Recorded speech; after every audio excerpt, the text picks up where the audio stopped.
A high-level escape looks like this.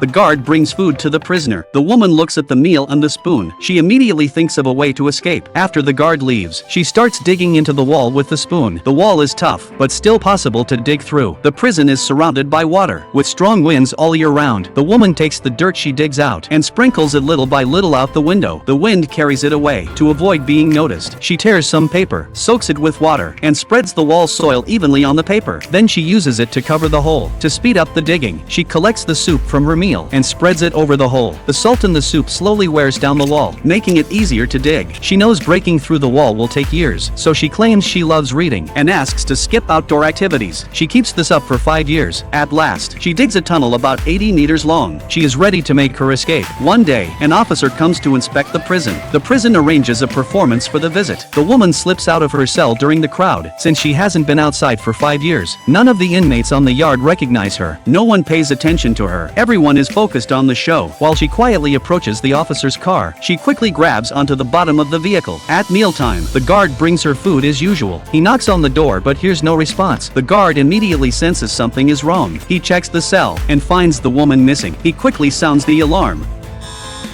The prison falls into chaos. To ensure the officer's safety, the warden arranges for the officer to leave first, but the woman is hiding under the car. The warden grows furious. He throws a book at the wall. By accident, it tears through the paper covering the hole. That's when the warden realizes there's a long, dark tunnel. He calls the inspector to investigate. After crawling for a while, the inspector discovers the tunnel leads to a dead end. He tells the guards to pull him out. Then he notices the spoon, and he realizes the soil on the wall is salty. The inspector quickly figures it out. The woman dug this tunnel only to distract the guards. She used the time difference to her advantage. The inspector checks the time. Exactly 35 minutes have passed, and in those 35 minutes, the woman has already made her escape.